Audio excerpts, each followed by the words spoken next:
ಎಲ್ರಿಗೂ ನಮಸ್ಕಾರ. ಹಾಸ್ಯ ಧಾರಾವಾಹಿಯ ನಾಳಿನ ಸಂಚಿಕೆಯಲ್ಲಿ ಏನಾಗ್ತಿದೆ ಅಂತ ನೋಡ್ಕೊಂಡು ಬರೋಣ ಬನ್ನಿ. ಮನೋಜ್ ಶೋರೂಮ್ನಲ್ಲಿ ರೋಹಿಣಿ ಇರ್ತಾಳೆ. ಅಲ್ಲಿಗೆ ಕನಗಾನು ಕೂಡ ಬಂದಿರ್ತಾಳೆ. ಬಾ ನನಗೆ ಐಸ್ ಕ್ರೀಮ್ ಕೊಡಿಸು ಅಂತ ಮನೋಜನ್ ಕೈ ಹಿಡ್ಕೊಂಡು ಹೇಳ್ತಿರೋವಾಗ ಮನೋಜ್ ಏನಿದು ನಿಮ್ಮನ್ನೇ ಐಸ್ ಕ್ರೀಮ್ ಕೊಡಿಸು ಬಾ ಅಂತ ಕರೀತಿದ್ದಾಳೆ. ಕನಗ ಏನಕ್ಕೆ ಇಲ್ಲಿಗೆ ಬಂದಿದ್ದಾಳೆ ಅಂತ ರೋಹಿಣಿ ಕೇಳ್ತಾಳೆ. ನಾನು ಈ ಶೋರೂಮ್ ಓನರು ಅಂತ ಅವ್ರಿಗೆ ಚೆನ್ನಾಗಿ ಗೊತ್ತು, ಅದಕ್ಕೆ ಐಸ್ ಕ್ರೀಮ್ ಕೊಡಿಸು ಅಂತ ಕರಿತಿರೋದು ಹಾಗಂತ ಮನೋಜ್ ಹೇಳ್ತಿರೋವಾಗ ಸರಿ ಅವಳು ಏನಕ್ಕೆ ಇಲ್ಲಿಗೆ ಬಂದಿದ್ದಾಳೆ ಅಂತಾಳೆ ರೋಹಿಣಿ. ಇಲ್ಲಿರೋ ಐಟಮ್ಸ್ ತಗೊಂಡೋಗಕ್ಕೆ ಬಂದಿದ್ದಾರೆ ಅಂತ ಛಾಯಾ ಹೇಳ್ತಾಳೆ. ಆಗ ರೋಹಿಣಿ ಅವಳು ಯಾವ ಸ್ಥಿತಿನಲ್ಲಿದ್ದಾಳೆ ಅಂತ ನನಗೆ ಚೆನ್ನಾಗಿ ಗೊತ್ತು, ಅವಳು ಹೇಗೆ ಇಲ್ಲಿರೋ ಎಲೆಕ್ಟ್ರಾನಿಕ್ಸ್ ಐಟಮ್ಸ್ನೆಲ್ಲನೂ ತೊಗೊಂಡೋಗಕ್ಕೆ ಸಾಧ್ಯ ಹಾಗಂತ ಪ್ರಶ್ನೆ ಮಾಡ್ತಿರುವಾಗ ಅವ್ರ ಹಸ್ಬೆಂಡ್ ತಗೊಂಡೋಗ್ಬೋದಲ್ವಾ ಅಂತ ಮನೋಜ ಹೇಳ್ತಾನೆ. ಹಸ್ಬೆಂಡಾ ಎಲ್ಲಿದ್ದಾರವರು ಅಂತ ರೋಹಿಣಿ ಕೇಳ್ತಾಳೆ. ಇಲ್ಲೇ ಇದ್ದಾರೆ ಅಂತ ಜ್ಯೋತಿಷಿ ಕಡೆ ಕೈ ತೋರಿಸ್ತಾನೆ ಮನೋಜ. ಜ್ಯೋತಿಷಿ ಪೆಚ್ಚಾಗ್ತಾನೆ. ರೋಹಿಣಿ ಅವ್ರ ಹತ್ರ ಹೋಗಿ ಹಾಯ್ ಸರ್ ನೀವೇನ ಅವ್ರ ಹಸ್ಬೆಂಡ್ ಅಂತ ಕೇಳ್ತಾಳೆ. ಹೌದು ನಾನೇನೆ. ಅವ್ರಾಗಂತಿರುವಾಗ ನಿಮ್ಮ ಮ್ಯಾರೇಜ್ನಲ್ಲಿ ಕನಗಾಗಿ ನಾನೇನೆ ಮೇಕಪ್ ಮಾಡಿದ್ದು, ನಿಮ್ಮ ಮ್ಯಾರೇಜ್ನ ನೋಡೋಕ್ಕಾಗಲಿಲ್ಲ, ಕಂಗ್ರಾಟ್ಸ್ ಸರ್ ಅಂತಾಳೆ. ಥ್ಯಾಂಕ್ ಯು ಅಂತಾರೆ ಜ್ಯೋತಿಷಿ. ಮನೋಜ್ ಬನ್ನಿ ಅಂತೇಳಿ ಸೈಡಿಗೆ ಕರ್ಕೊಂಡು ಹೋಗ್ತಾಳೆ ರೋಹಿಣಿ. ಸಾರಿ ಸರ್ ಅಂತ ಮನೋಜ ಕೈ ಮುಗಿದು ಹೇಳೋಗ್ತಾನೆ. ಹೇಳು ರೋಹಿಣಿ ಅಂತಿರುವಾಗ ನಾನು ಕೇಳಿದಷ್ಟು ದುಡ್ಡನ್ನ ನನಗೆ ಕೊಟ್ಬಿಡಿ, ನಾನು ಡಿವೋರ್ಸ್ ಕೊಟ್ಬಿಡ್ತೀನಿ, ಅದಾದಮೇಲೆ ನಾನು ಊರು ಬಿಟ್ಟೆ ಹೋಗ್ಬಿಡ್ತೀನಿ. ಅವಳಾಗಂತಿರುವಾಗ ಯಾಕೆ ರೋಹಿಣಿ ಇಲ್ಲೇ ಇರ್ಬೋದಲ್ವಾ, ಊರು ಬಿಟ್ಟು ಯಾಕೆ ಹೋಗಬೇಕು ಅಂತ ಕೇಳ್ತಾನೆ ಮನೋಜ. ಇಲ್ಲ ಮನೋಜ್ ಅದೆಲ್ಲ ಸೆಟ್ ಆಗೋಲ್ಲ, ನಾನು ಬೇರೆ ಊರಿನಲ್ಲಿ ಕೆಲಸ ಕೂಡ ನೋಡ್ಕೊಂಡಿದ್ದೀನಿ, ನೀವು ಬೇಗ ದುಡ್ಡು ಕೊಟ್ಬಿಟ್ರೆ ನನಗೊಂದು ಸ್ವಲ್ಪ ಹೆಲ್ಪ್ ಆಗುತ್ತೆ ಹಾಗಂತ ರೋಹಿಣಿ ಹೇಳ್ತಿರೋವಾಗ ನಾನು ಈಗಾಗಲೇ ರೆಡಿ ಮಾಡಿದ್ದೀನಿ, ಆದಷ್ಟು ಬೇಗ ದುಡ್ಡು ನನ್ನ ಕೈಗೆ ಬರುತ್ತೆ, ಚಿಂತೆ ಮಾಡಬೇಡ, ಆದಷ್ಟು ಬೇಗ ದುಡ್ಡು ಕೊಟ್ಬಿಡ್ತೀನಿ ಅಂತಾನೆ ಮನೋಜ. ತುಂಬ ಥ್ಯಾಂಕ್ಸ್ ಮನೋಜ್, ನಾನೇನು ಬೇಕು ಅಂತ ನಿಮಗೆ ಡಿಸ್ಟರ್ಬ್ ಮಾಡ್ತಿಲ್ಲ, ನನಗೆ ಹಣದ ಅವಶ್ಯಕತೆ ಇದೆ ಅದಕ್ಕೇನೆ ಅಂತಾಳೆ ರೋಹಿಣಿ. ಚೇಚೆ ನಾನು ಹಾಗೆಲ್ಲ ಅಂದ್ಕೊಂಡಿಲ್ಲ ರೋಹಿಣಿ, ನಿನ್ನ ಸಿಚುವೇಶನ್ ಏನು ಅಂತ ನಂಗೆ ಅರ್ಥ ಆಗ್ತಿದೆ, ಆದಷ್ಟು ಬೇಗ ದುಡ್ಡು ಕೊಟ್ಬಿಡ್ತೀನಿ, ಆದರೆ ನೀನು ಊರು ಬಿಟ್ಟು ಹೋಗಲೇಬೇಕಾ, ಇನ್ಮೇಲೆ ನಿನ್ನನ್ನು ನೋಡೋಕ್ಕೆ ಆಗಲ್ವಾ ಅಂತ ಕೇಳ್ತಾನೆ. ಡಿವೋರ್ಸ್ ಆದಮೇಲೆ ನಿಮಗೂ ನನಗೂ ಯಾವ ಸಂಬಂಧನೂ ಇರೋಲ್ಲ, ಅದಾದಮೇಲೆ ಹೇಗೆ ನೋಡೋಕ್ಕೆ ಬರ್ತೀರಾ ನನ್ನನ್ನು, ಆಗ ನಾನು ಯಾರೋ ನೀವ್ಯಾರೋ ಆಗಿರ್ತೀರಾ. ಸರಿ ಮನೋಜ್ ನಾನು ಇದನ್ನೇ ನಿಮ್ಮ ಹತ್ರ ಹೇಳಕ್ಕೆ ಬಂದೆ, ನಾನು ಬೇರೆ ಊರಿನಲ್ಲಿ ಸೆಟಲ್ ಆಗೋದನ್ನು ನೋಡಬೇಕು, ಸ್ವಲ್ಪ ಬೇಗ ದುಡ್ಡು ಕೊಟ್ಬಿಡಿ, ನಾನು ಡಿವೋರ್ಸ್ ಪೇಪರ್ ಮೇಲೆ ಸೈನ್ ಹಾಕ್ಬಿಡ್ತೀನಿ ಅಂತಾಳೆ. ನಾನೇನು ಬರ್ತೀನಿ ಅಂತ ರೋಹಿಣಿ ಹೇಳೋಗ್ತಾಳೆ. ಮನೋಜ ಫೀಲ್ ಮಾಡ್ಕೊತಿರ್ತಾನೆ. ಈ ಕಡೆ ಇಂಗ್ಲೀಷ್ ಕ್ಲಾಸ್ನಲ್ಲಿ ಮಿಶ್ರಾ ಅವರು ಶ್ವೇತಾಗೆ ಎಲ್ಲರ ಮುಂದೆ ಪ್ರಪೋಸ್ ಮಾಡಿರ್ತಾರೆ. ಶ್ವೇತಾ ಬೇಜಾರು ಮಾಡ್ಕೊಂಡಿರ್ತಾಳೆ. ಹೀಗಿರ್ಬೇಕಾದ್ರೆ ಸೂರ್ಯ ಮೀನಾ ಇನ್ನೊಂದಿನ ಕ್ಲಾಸ್ಗೆ ಬೇಗ ಬಂದಿರ್ತಾರೆ. ಶ್ವೇತಾ ಅಂತಿರೋವಾಗ ಏನಣ್ಣ ಕ್ಲಾಸ್ಗೆ ಇಷ್ಟು ಬೇಗ ಬಂದಿದ್ದೀರಾ ಹಾಗಂತ ಅವ್ರು ಕೇಳ್ತಿರೋವಾಗ ಇನ್ನೊಂದು ಸ್ವಲ್ಪ ಲೇಟಾಗಿ ಬಂದರೆ ಸ್ಟೂಡೆಂಟಾಗಿ ಮಾತಾಡಬೇಕು ನಿನ್ನ ಜೊತೆ, ಆದ್ರೀಗ ಅಣ್ಣ ಆಗಿ ಮಾತಾಡ್ಬೋದಲ್ವಾ ಅಂತ ಕೇಳ್ತಾನೆ ಸೂರ್ಯ. ನಿನ್ನ ಜೊತೆ ಒಂದು ಮುಖ್ಯವಾದ ವಿಷಯ ಮಾತಾಡಬೇಕು ಅಂದ್ಕೊಂಡು ಬಂದಿದ್ದೀವಿ ಅಂತ ಮೀನಾ ಹೇಳ್ತಾಳೆ. ಏನು ವಿಷಯ ಅಣ್ಣ ಅಂತ ಶ್ವೇತಾ ಕೇಳ್ತಾಳೆ. ಅವತ್ತು ಮಿಶ್ರಾ ಸರ್ ಎಲ್ಲರ ಮುಂದೆ ನಿನಗೆ ಲವ್ ಪ್ರಪೋಸ್ ಮಾಡಿದ್ರಲ್ಲ, ಸೂರ್ಯ ಹಾಗಂತಿರುವಾಗ ಅಣ್ಣ ನಾನು ಅದನ್ನು ಎಕ್ಸ್ಪೆಕ್ಟ್ ಮಾಡಿರಲಿಲ್ಲ ಅಂತಾಳೆ ಶ್ವೇತಾ. ಮಿಸ್ಟರ್ ಸರ್ ಎಲ್ಲರ ಮುಂದೆ ಆ ರೀತಿ ಪ್ರಪೋಸ್ ಮಾಡಬಾರ್ದಾಗಿತ್ತು, ಯಾವುದೋ ಹಿಂದಿ ಪಿಕ್ಚರ್ ಹೀರೋ ಥರ ನಡ್ಕೊಂಡ್ಬಿಟ್ರು, ಅವರು ಪ್ರಪೋಸ್ ಮಾಡಿರೋದ್ರಲ್ಲಿ ತಪ್ಪಿರ್ಬೋದು, ಆದರೆ ತುಂಬಾ ಪ್ರೀತಿ ಮಾಡ್ತಾರೆ ಶ್ವೇತಾ ಹಾಗಂತ ಸೂರ್ಯ ಹೇಳ್ತಿರೋವಾಗ ನಿಮ್ಮ ಹತ್ರ ರೆಕಮೆಂಡೇಶನ್ ಮಾಡಿ ಅಂತ ಬಂದಿದ್ರಾ ಅಂತ ಕೇಳ್ತಾಳೆ. ಚೇಚೆ ಅವರೇನು ಕೇಳಿಲ್ಲ ಅಮ್ಮ, ನಾವೇನೇ ನಿನ್ನ ಜೊತೆ ಮಾತಾಡ್ತಿರೋದು, ಮಿಸ್ಟರ್ ಸರ್ ತುಂಬ ಒಳ್ಳೆಯವರಲ್ವೇನಮ್ಮ, ಒಳ್ಳೆ ಮನಸ್ಸಿರೋ ವ್ಯಕ್ತಿ, ನಿಮ್ಮನೆಯಲ್ಲೂ ಮದುವೆ ಆಗೋಕ್ಕೆ ಹುಡುಗನ ಹುಡುಕ್ತಿದ್ದಾರಲ್ವಾ ಹಾಗಂತ ಸೂರ್ಯ ಹೇಳ್ತಿರೋವಾಗ ಮಿಸ್ಟರ್ ಸರ್ ತುಂಬ ಒಳ್ಳೆಯವರು, ಓದ್ಕೊಂಡಿದ್ದಾರೆ, ಒಳ್ಳೆ ಕೆಲಸದಲ್ಲಿದ್ದಾರೆ, ನಿನಗೆ ಸರಿ ಹೋಗುವಂಥವ್ರು ಅವರು ಹಾಗಂತ ಮೀನಾ ಹೇಳ್ತಿರುವಾಗ ಇನ್ನೋಡು ಶ್ವೇತಾ ಹುಡುಗ ಬೇಕು ಅಂತ ಅಲ್ಲಿ ಇಲ್ಲಿ ಹುಡ್ಕಾಡೋ ಬದಲು ಕಣ್ಣು ಮುಂದೆನೇ ಇದ್ದಾರಲ್ಲ, ಸ್ವಲ್ಪ ಯೋಚನೆ ಮಾಡು ಶ್ವೇತಾ, ನೀ ನನ್ನನ್ನು ಅಣ್ಣ ಅಂತ ಅಂದ್ಕೊಂಡಿದ್ಯಾ, ನಾನು ಕೂಡ ನನ್ನ ತಂಗಿ ಅಂತಲೇ ನೋಡ್ತಿದ್ದೀನಿ, ಆ ರೈಟ್ ಸರಿ ನಾನು ನಿನ್ನ ಜೊತೆ ಈ ವಿಷಯನ ಮಾತಾಡ್ತಿದ್ದೀನಿ, ಸ್ವಲ್ಪ ಯೋಚನೆ ಮಾಡಿ ನೋಡು ಅಂತ ಹೇಳ್ತಾನೆ. ಅವತ್ತು ಎಲ್ಲರ ಮುಂದೆ ಆ ರೀತಿ ಆ ವಿಷಯನ ನಿನ್ನ ಜೊತೆ ಹೇಳಬಾರ್ದಾಗಿತ್ತು, ಅದಕ್ಕೆ ಅವರು ಇವ್ರ ಜೊತೆ ತುಂಬಾ ಫೀಲ್ ಮಾಡಿಕೊಂಡು ಮಾತಾಡ್ತಿದ್ರು, ಹೇಗಾದರೂ ಲವ್ ಬಗ್ಗೆ ನಿನ್ನ ಜೊತೆ ಹೇಳಬೇಕು ಅಂತ ಎಮೋಷನಲಲ್ಲಿ ಆ ರೀತಿ ಪ್ರಪೋಸ್ ಮಾಡಿಬಿಟ್ಟಿದ್ದಾರೆ. ಶ್ವೇತಾ ಅವ್ರು ನಿಜವಾಗ್ಲೂ ಮನುಷ್ಯತ್ವ ಪ್ರಾಮಾಣಿಕತೆ ಇರೋ ನಿಜವಾದ ವ್ಯಕ್ತಿ, ನೀನು ಅವ್ರನ್ನ ಮದುವೆ ಆಗೋದ್ರ ಬಗ್ಗೆ ಯಾಕೆ ಕನ್ಸಿಡರ್ ಮಾಡಬಾರ್ದು ಅಂತ ಮೀನಾ ಕೇಳ್ತಾಳೆ. ನೀವಿಬ್ಬರು ಅವ್ರ ಬಗ್ಗೆ ಮಾತಾಡೋದು ಬಿಟ್ಟರೆ ಒಳ್ಳೆ ಇಂಗ್ಲೀಷ್ ಕಲ್ತಿದ್ದೀರಾ, ನನಗೆ ಅದನ್ನ ನೋಡಿ ತುಂಬಾ ಹ್ಯಾಪಿ ಆಗ್ತಿದೆ ಹಾಗಂತ ಶ್ವೇತಾ ಹೇಳ್ತಿರೋವಾಗ ಅರೆ ನೀನು ವಿಷಯಕ್ಕೆ ಬಾಮ ಅಂತಾನೆ ಸೂರ್ಯ. ಅಣ್ಣ ನೀವು ನನ್ನ ಮೇಲಿರೋ ಅಕ್ಕರೆಗೆ ಈ ರೀತಿ ಹೇಳ್ತಿದ್ದೀರಾ ಅಂತ ನನಗೆ ಚೆನ್ನಾಗಿ ಗೊತ್ತಾಯಿತು, ಮಿಶ್ರಾ ತುಂಬಾ ಒಳ್ಳೆಯವರು, ಆದರೆ ಮ್ಯಾರೇಜ್ ಅನ್ನೋದು ಒಂದು ದೊಡ್ಡ ಕಮಿಟ್ಮೆಂಟು, ನಾನು ಅದರಲ್ಲಿ ಸಂತೋಷವಾಗಿರಬೇಕು, ತಪ್ಪಾದ ಡಿಸಿಷನ್ ಏನಾದರೂ ತೊಗೊಂಡ್ಬಿಟ್ರೆ ಲೈಫ್ ಹಂಗೆ ನಾನು ಸಫರ್ ಮಾಡಬೇಕಾಗುತ್ತೆ ಹಾಗಂತ ಶ್ವೇತಾ ಹೇಳ್ತಿರೋವಾಗ ಇಲ್ಲಮ್ಮ ಅವರು ತಪ್ಪಾದ ವ್ಯಕ್ತಿ ಅಂತ ನಿನ್ಗನ್ಸುತ್ತಾ ಅಂತಾನೆ. ಅಣ್ಣ ಒಬ್ಬರ ಜೊತೆ ನಾರ್ಮಲ್ ಆಗಿರೋದೇ ಬೇರೆ, ಅವ್ರನ್ನ ನಂಬಿ ಮ್ಯಾರೇಜ್ ಲೈಫ್ ಲೀಡ್ ಮಾಡೋದೇ ಬೇರೆ, ಅವಸರಪಟ್ಟು ನಾನು ಯಾರಿಗೂ ಓಕೆ ಅಂತ ಹೇಳೋದು ಸರಿ ಇಲ್ಲ ಅಲ್ವಾ ಅಂತ ಕೇಳ್ತಾಳೆ. ಆಗ ಮೀನಾ ಶ್ವೇತಾ ಹೇಳಿದ್ದು ಕರೆಕ್ಟಾಗಿದೆ ರೀ, ಮದುವೆ ಅಂದಮೇಲೆ ಸ್ವಲ್ಪ ಯೋಚನೆ ಮಾಡಲೇಬೇಕಲ್ವ ಅಂತಾಳೆ. ಕರೆಕ್ಟೇನೆ ಮೀನಾ, ಈಗೆಲ್ಲರೂ ತುಂಬಾ ಬುದ್ಧಿವಂತರು ಅಂತಾನೆ ಸೂರ್ಯ. ಮೊದಲು ಅವರು ಒಳ್ಳೆ ಹಸ್ಬೆಂಡ ಅಂತ ನನಗೆ ಗೊತ್ತಾಗಬೇಕು, ಅದಕ್ಕೆ ನನಗೊಂದು ಸ್ವಲ್ಪ ಟೈಮ್ ಕೊಡಿ ಅಂತಾಳೆ ಶ್ವೇತಾ. ಮಿಸ್ಟರ್ ನನ್ನ ಲೈಫ್ಗೆ ಸರಿಯಾದ ಪರ್ಸನ್ನ ಅಂತ ಚೆಕ್ ಮಾಡಬೇಕು ಅಂತಿರೋವಾಗ ಸೂರ್ಯ ಅಂತೇಳಿ ಮೀನಾ ಮುಖ ನೋಡ್ತಾನೆ. ಮೀನಾ ನಗ್ತಾಳೆ. ಮೇ ಬಿ ಅದರಲ್ಲಿ ಪಾಸ್ ಆಗಿಬಿಟ್ರೆ ನಾನಾಗ ಒಂದು ನಿರ್ಧಾರಕ್ಕೆ ಬರ್ತೀನಿ ಅಂತಾಳೆ ಶ್ವೇತಾ. ಪರವಾಗಿಲ್ಲ, ಟೀಚರ್ ಅಮ್ಮ ಅಂದ್ರೆ ಸುಮ್ಮನೆನಾ, ಸುದ್ದಿ ಬಳಸಿ ಮಿಶ್ರಾ ಅವ್ರನ್ನೇ ಟೆಸ್ಟ್ ಮಾಡ್ತೀನಿ ಅಂತ ಹೇಳ್ತಿದೀಯಲ್ಲ. ಹಾಗಂತ ಸೂರ್ಯ ಹೇಳ್ತಿರೋವಾಗ ಅದು ಒಳ್ಳೇದೇ ಅಲ್ವೇ ಅಂದ್ರಿ. ಶ್ವೇತಾ ಹೇಳ್ತಿರೋ ಹಾಗೆ ಮದ್ವೆ ಅಂತ ಅವಸರಪಟ್ಟು ಆಮೇಲೆ ಅವಸ್ಥೆ ಪಡೋದೆಲ್ಲ ಬೇಡ, ಅವರು ನಿಧಾನವಾಗಿ ನಿರ್ಧಾರ ತಗೊಳ್ಳಿ, ಆಗ ಅವ್ರ ಫ್ಯೂಚರು ಚೆನ್ನಾಗೇ ಇರುತ್ತೆ ಅಂತಾಳೆ ಮೀನಾ. ನೀನು ಟೈಮ್ ತಗೋ ಶ್ವೇತಾ ಅಂತಿರೋವಾಗ ಎಲ್ಲ ಓಕೆ, ಪಾಪ ನಮ್ಮ ಮಿಶ್ರಾ ಸರ್ ಟೆಸ್ಟ್ನ ಸ್ವಲ್ಪ ಟಫ್ ಆಗಿ ಕೊಡಬೇಡ ನೋಡ್ಕೊಂಡು ಅಂತ ಹೇಳ್ತಾನೆ ಸೂರ್ಯ. ಹಾಗಲ್ಲಿಗೆ ಮಿಶ್ರಾ ಬರ್ತಾರೆ. ಶ್ವೇತಾ 1 ನಿಮಿಷ ಅಂತೇಳಿ ಹೊರಗಡೆ ಹೋಗ್ತಾಳೆ. ಸರ್ ಅಂತ ಸೂರ್ಯ ಅವ್ರ ಹತ್ರ ಬರ್ತಾನೆ. ಸೂರ್ಯ ಅವರೇ, ಶ್ವೇತಾ ಅವ್ರ ಹತ್ರ ಮಾತಾಡಿದ್ರ ಅಂತಾರೆ ಮಿಶ್ರಾ. ಮಾತಾಡಿದ್ವಿ ಸರ್ ಅಂತ ಸೂರ್ಯ ಹೇಳ್ತಾನೆ. ಏನು ಹೇಳಿದ್ರು ಅಂತ ಕೇಳ್ತಿರೋವಾಗ ಈಗಲೇ ಯಾವ ನಿರ್ಧಾರಕ್ಕೂ ಬರಲ್ಲ ಅಂತ ಹೇಳಿದ್ಲು ಅಂತಾಳೆ ಮೀನಾ. ಯಾಕೆ, ನಾನು ಇಷ್ಟ ಆಗ್ತಿಲ್ವಾ ಅವ್ರಿಗೆ ಅಂತ ಕೇಳ್ತಾರೆ ಮಿಶ್ರಾ. ಅಯ್ಯೋ ಸರ್, ಆ ಥರ ಎಲ್ಲ ಏನೂ ಇಲ್ಲ, ಸ್ವಲ್ಪ ಯೋಚನೆ ಮಾಡೋಕ್ಕೆ ಟೈಮ್ ಕೇಳಿದ್ರು ಅಷ್ಟೇ, ನೀವು ಸ್ವಲ್ಪ ಅವಸರ ಪಡಬೇಡಿ ಸರ್, ಟೈಮ್ ಕೊಡಿ. ಸೂರ್ಯ ಹಾಗಂತಿರುವಾಗ ಎಷ್ಟು ಟೈಮ್ ಬೇಕು ಅಂತ ಮಿಶ್ರಾ ಅರ್ಜೆಂಟ್ ಮಾಡ್ತಾರೆ. ಆಗ ಸೂರ್ಯ ಮೀನಾ ಸರ್ ಸರ್ ಅಂತಾರೆ. ಸರ್ ಹಾಗೆಲ್ಲ ಕೇಳಬೇಡಿ ಸರ್, ಹೆಂಡ್ತಿ ಜಗಳ ಮಾಡಿದ್ರೇನೆ ನಮ್ಮ ಹತ್ರ ಮತ್ತೆ ಮಾತಾಡೋಕೆ ಎಷ್ಟು ದಿನ ಆಗುತ್ತೆ ಅಂತಾನೆ ಗೊತ್ತಾಗಲ್ಲ, ಅದರಲ್ಲೂ ಇಷ್ಟನಾ ಇಲ್ವಾ ಅಂತ ಹೇಳೋಕೆ ಎಷ್ಟು ದಿನ ಬೇಕಾದರೂ ಆಗ್ಬೋದು. ಏನು ಸರ್, ಅದುವರೆಗೂ ನೀವು ವೆಯ್ಟ್ ಮಾಡೋಕ್ಕಾಗಲ್ವಾ ಅಂತಾನೆ. ಹಾಗೆಲ್ಲ ಏನೂ ಇಲ್ಲ ಸೂರ್ಯ, ನಾನು ಎಷ್ಟು ಟೈಮ್ ಬೇಕಾದರೂ ವೆಯ್ಟ್ ಮಾಡ್ತೀನಿ, ಐ ಆಮ್ ರೆಡಿ ಅಂತಾರೆ ಮಿಶ್ರಾ. ಹಾಗಿದ್ರೆ ಸ್ವಲ್ಪ ತಾಳ್ಮೆಯಿಂದ ಇರಿ ಸರ್ ಅಂತಾಳೆ ಮೀನಾ. ಶ್ವೇತಾ ಆದಷ್ಟು ಬೇಗ ಒಂದು ಒಳ್ಳೆ ನಿರ್ಧಾರಕ್ಕೆ ಬರ್ತಾಳೆ. ಹಾಗಂತ ಮೀನಾ ಹೇಳ್ತಾಳೆ, ಸರ್ ಆದರೆ ಒಂದು, ಅವಳಾಗವಳೆ ಬಂದು ನಿಮ್ಮ ಹತ್ರ ಮಾತಾಡೋವರೆಗೂ ಮತ್ತೆ ನೀವು ಅವಳ ಹತ್ರ ಹೋಗಿ ನಾನು ಲವ್ ಮಾಡ್ತಿದ್ದೀನಿ, ನನ್ನ ಪ್ರಶ್ನೆಗೆ ಉತ್ತರ ಕೊಡು ಅಂತ ಕೇಳೋ ಹಂಗಿಲ್ಲ ಅಂತ ಹೇಳ್ತಾನೆ ಸೂರ್ಯ. ಇಲ್ಲ ಸೂರ್ಯ, ಅವರೇ ಬಂದು ಹೇಳೋವರೆಗೂ ನಾನು ಯಾವುದಕ್ಕೂ ಬಾಯಿ ತೆಗಿಯಲ್ಲ ಅಂತಾರೆ ಮಿಶ್ರಾ. ಅದೇನೇ ಸರ್ ಬೆಸ್ಟು, ಮದುವೆ ಆದಮೇಲೂ ನೀವು ಹಾಗೇನೆ ಇದ್ಬಿಡಿ, ಅವಾಗಲೇ ಲೈಫ್ ಚೆನ್ನಾಗಿರುತ್ತೆ ಅಂತಾನೆ ಅಲ್ವಾ ಮೀನಾ ಅಂತಿರೋವಾಗ ಮೀನಾ ಜೋರಾಗಿ ಗಿಂಜ್ತಾಳೆ. ಯಾಕ್ರಿ ಆ ರೀತಿ ಹೇಳ್ತಿದ್ದೀರಾ ಅಂತ ಅದು ಗಿಂಜ್ತಿರೋವಾಗ ಸಂತು ಅಲ್ಲಿಗೆ ಬರ್ತಾನೆ. ಬಾರೋ, ಹೇಗೆ ಕಾಣ್ತಿದ್ದೀನಿ ಅಂತ ಕೇಳ್ತಾನೆ ಸೂರ್ಯ. ಏನಣ್ಣ ಸಖತ್ ಮಾಸಾಗಿದ್ದೀರಾ, ಸೂಪರಾಗಿ ಕಾಣ್ತಿದ್ದೀರಾ ಈ ಡ್ರೆಸ್ಸಲ್ಲಿ ಅಂತಾನೆ ಸಂತು. ಈ ಕಡೆ ದೇವಿಕಾ ಅವ್ರ ಮನೆಯಲ್ಲಿ ಮನೋಜ್ ಮತ್ತೆ ಕನಗಾಗೋಸ್ಕರ ದೇವಿಕಾ ಅವರು ಫಸ್ಟ್ ನೈಟ್ ಅರೇಂಜ್ಮೆಂಟ್ ಮಾಡಿರ್ತಾರೆ. ಕನಗ ಬಂದು ಹೂವೆಲ್ಲನೂ ತೆಗಿಯಕ್ಕೆ ಹೋಗ್ತಾಳೆ. ಆಗ ದೇವಿಕಾ, ಇರಮ್ಮ ಇರು, ಆ ಹೂನೆಲ್ಲನೂ ಮುಟ್ಬಾರ್ದು, ಅದನ್ನೆಲ್ಲ ಡೆಕೋರೇಟ್ ಮಾಡೋಕೆ ಹಾಕಿರೋದು, ನೀನು ಆಟ ಆಡೋಕ್ಕಲ್ಲ. ಇಲ್ಲಮ್ಮ, ನಾನು ಆಟ ಆಡಬೇಕು ಅಂತ ಮತ್ತೆ ಮುಟ್ಟಕ್ಕೆ ಹೋಗ್ತಾಳೆ. ಅಮ್ಮ ಹೇಳೋದನ್ನ ಕೇಳಬೇಕು, ಬಾಯ್ಲಿ ಆಮೇಲೆ ನೀನು ಆಟ ಆಡುವಂತೆ, ಸರಿನಾ? ಅಮ್ಮ ಹೇಳ್ದಾಗ ಕೇಳಬೇಕು, ಸುಮ್ಮನೆ ಇರಬೇಕು, ಓಕೆನಾ ಅಂತ ಹೇಳಿ ಆಚೆ ಹೋಗ್ತಾರೆ. ಆಗಲಿಗೆ ಮನೋಜ್, ಸೀನು ಮತ್ತೆ ಜ್ಯೋತಿಷಿ ಬರ್ತಾರೆ. ಬನ್ನಿ ಹೇಳಿ ಅಂದರೆ ಸರಿಯಾದ ಟೈಮ್ಗೆ ಬಂದ್ಬಿಟ್ರಿ. ಯಾಕೆ ಆಂಟಿ ಹಾಗೆ ಹೇಳ್ತಿದ್ದೀರಾ ಅಂತ ಕೇಳ್ತಾನೆ ಮನೋಜ್. ನಾನೇ ಎಲ್ಲ ಅರೇಂಜ್ಮೆಂಟ್ ಮುಗಿಸಿ ನಿಮಗೆ ಫೋನ್ ಮಾಡೋಣ ಅಂದ್ಕೊಂಡಿದ್ದೆ ಅಂತಾರೆ ದೇವಿಕಾ. ಏನು ಮುಗಿಸಿ, ನನಗೇನು ಅರ್ಥ ಆಗ್ತಿಲ್ವಲ್ಲ ಅಂತಾನೆ ಮನೋಜ್. ಬನ್ನಿ ತೋರಿಸ್ತೀನಿ ಅಂತ ಕರ್ಕೊಂಡು ಹೋಗ್ತಾಳೆ ದೇವಿಕಾ. ರೂಮಿಗೆ ಬಂದಿದ್ದ ತಕ್ಷಣ ಕನಗ ಅಲ್ಲೇ ಇರ್ತಾಳೆ. ಹಾಯ್ ಹಸ್ಬೆಂಡ್, ರೂಮಲ್ಲಿ ಎಷ್ಟೊಂದೆಲ್ಲ ಹೂ ಹಾಕಿದಾರಲ್ವಾ, ಚೆನ್ನಾಗಿದೆ ಅಲ್ವಾ ಅಂತ ಕೇಳ್ತಾಳೆ. ಹೊಸ ಫ್ರಿಡ್ಜ್ ತೆಗೆದಿಟ್ರಾ, ಇಲ್ಲಿಗೆ ತೊಗೊಂಡು ಬರಲಿಲ್ವಾ ಅಂತ ಕೇಳ್ತಾಳೆ. ನಿಮಗೋಸ್ಕರ ದೊಡ್ಡ ಫ್ರಿಡ್ಜ್ 4 ಡೋರ್ ಇರೋದನ್ನ ಆರ್ಡರ್ ಕೊಟ್ಟಿದ್ದಾರಮ್ಮ ಹಾಗಂತ ಸೀನು ಹೇಳ್ತಾರೆ. ಹೌದಾ, ಫ್ರಿಡ್ಜ್ ಬಂದಮೇಲೆ ಈ ಹೂನೆಲ್ಲ ತೆಗೆದು ಫ್ರಿಡ್ಜ್ ಒಳಗೆ ಇಡೋಣ ಅಂತ ಕೇಳ್ತಾಳೆ. ಆಗ ಸೀನು, ಶುಭಾಶಯಗಳು, ಎಲ್ಲ ಅರೇಂಜ್ಮೆಂಟು ಮಾಡಿದಾರಲ್ಲ ಅಂತಾನೆ. ಈ ಕಡೆ ದೇವಿಕಾ, ಶಕ್ತಿವೇಲ್ ಸರ್ 1 ನಿಮಿಷ ಬನ್ನಿ ಅಂತ ಆಚೆ ಕರ್ಕೊಂಡು ಹೋಗ್ತಾಳೆ. ಹೇಳಿ ಮೇಡಮ್, ಏನಿದು ದಿಢೀರ್ ಅಂತ ಹಾಗಂತ ಜ್ಯೋತಿಷಿ ಕೇಳ್ತಾರೆ. ಇವತ್ತಿನ ದಿನ ತುಂಬಾ ಚೆನ್ನಾಗಿದೆ, ಅದಕ್ಕೆ ಇವತ್ತೇನೆ ಶಾಂತಿ ಮುಹೂರ್ತ ಇಡಬೇಕು ಅಂತ ಏರ್ಪಾಡು ಮಾಡಿದ್ದೀನಿ ಅಂತಾರೆ ದೇವಿಕಾ. ಇವತ್ತು ಬಿಟ್ಟರೆ ಇನ್ನೂ 20 ದಿನ ಒಳ್ಳೆ ದಿನ ಇರಲ್ಲ ಅಂತ ಹೇಳ್ತಾರೆ. ಅದೆಲ್ಲ ನನಗೆ ಅರ್ಥ ಆಗ್ತಿದೆ, ಆದ್ರೂ ಅಂತ ಜ್ಯೋತಿಷಿ ಹೇಳಕ್ ಬರ್ತಾರೆ. ನೀವೇ ತಾನೇ ಹೇಳಿದ್ದು ಮದುವೆ ಮುಗಿದು 1 ತಿಂಗಳಲ್ಲಿ ನನ್ನ ಮಗಳು ಸರಿ ಹೋಗ್ತಾಳೆ ಅಂತ, ಅದಕ್ಕೆ ನಡಿಬೇಕಾಗಿರೋದೆಲ್ಲ ನಡಿಬೇಕಲ್ವಾ ಅಂತ ಕೇಳ್ತಾರೆ ದೇವಿಕಾ. ಸರಿ, ನಾನು ಹೋಗಿ ಮಾತಾಡ್ತೀನಿ ಅಂತ ಜ್ಯೋತಿಷಿ ಹೋಗ್ತಾರೆ. ಪಾಪರಪ್ಪ ಮನೋಜ್ 1 ನಿಮಿಷ ಬನ್ನಿ ಅಂತ ಆಚೆ ಕರ್ಕೊಂಡು ಹೋಗ್ತಾನೆ. ಸರ್ ಏನು ಸರ್ ಈ ಥರ ಎಲ್ಲ ಮಾಡಿದ್ದಾರೆ ಮನೋಜ್ ಹಾಗಂತ ಕೇಳ್ತಿರೋವಾಗ, ಪಾಪರಪ್ಪ ಮನೋಜ್ ಶಾಂತಿ ಮುಹೂರ್ತಕ್ಕೆ ಎಲ್ಲ ಏರ್ಪಾಡು ಮಾಡಿದ್ದಾರೆ, ಹೇಳ್ದಾಗ ಮಾಡಿದ್ರೆ ಎಲ್ಲ ಒಳ್ಳೇದಾಗುತ್ತೆ ಅಂತ ನನಗೆ ಅನ್ನಿಸ್ತಿದೆ ಅಂತ ಜ್ಯೋತಿಷಿ ಹೇಳ್ತಾರೆ. ಆಗ ಮನೋಜ, ಅದೆಲ್ಲ ಆಗೋಲ್ಲ, ಮೊದಲು ಡಿವೋರ್ಸ್ ಆದಮೇಲೆ ಈ ಶಾಸ್ತ್ರ ಎಲ್ಲ ಶುರುವಾಗೋದು, ಅಕಸ್ಮಾತ್ ಆಗಿ ಡಿವೋರ್ಸ್ ಸಿಗೋಕೆ ಮುಂಚೆ ಈ ಶಾಂತಿ ಮುಹೂರ್ತ ಮಾಡ್ಕೊಂಡ್ರೆ ಆಗ ನಾವೆಲ್ಲರೂ ಜೈಲಿಗೆ ಹೋಗ್ಬೇಕಾಗುತ್ತೆ ಅಂತಾನೆ. ಆಗ ಸೀನು, ಇದೊಳ್ಳೆ ಕತೆ ಆಯ್ತು ಕಣಯ್ಯ, ನಿನಗೆ ಫಸ್ಟ್ ನೈಟ್ ಆದರೆ ನಾವ್ಯಾಕೆ ಜೈಲಿಗೆ ಹೋಗ್ಬೇಕು? ಅವ್ರಾಗಂತಿರೋವಾಗ, ಸರ್ ಹೇಳಬೇಕು ಅಂದರೆ ಇದೆಲ್ಲ ತಪ್ಪು ಸರ್, ಡಿವೋರ್ಸ್ ಸಿಗ್ದೇನೆ ಇದು ಯಾವುದೋ ನಡೆಯಲ್ಲ, ಅದು ಅಲ್ಲದೆ ಈ ಹುಡುಗಿ ಬೇರೆ ಈ ಥರ ಇದ್ದಾಳೆ, ಅದು ಹೇಗೆ ಸರ್ ಅಂತಾನೆ ಮನೋಜ. ನಾನು ಹೇಳ್ತಿದ್ದೀನಲ್ಲ, ಎಲ್ಲ ನಡೆದ್ರೆ ಎಲ್ಲ ಸರಿ ಹೋಗುತ್ತೆ, ಆ ಹುಡುಗಿ ಭವಿಷ್ಯದಲ್ಲಿ ಹಾಗೇನೆ ಇರೋದು ಅಂತ ಜ್ಯೋತಿಷಿ ಹೇಳ್ತಾರೆ. ಸರ್ ಅವ್ರ ಭವಿಷ್ಯದಲ್ಲಿ ಇನ್ನೂ ಏನೇನಿದೆ ಸರ್ ಅಂತ ಸೀನು ಕೇಳ್ತಾರೆ. ಸರ್ ಮೊದಲು ಮಾತಾಡಿದಷ್ಟು ದುಡ್ಡನ್ನ ಕೂಡ ಕೇಳಿ, ಅದಾದಮೇಲೆ ಅವ್ರು ಹೇಳ್ದಾಗ ನಾನು ಕೇಳ್ತೀನಿ ಅಂತಾನೆ ಮನೋಜ.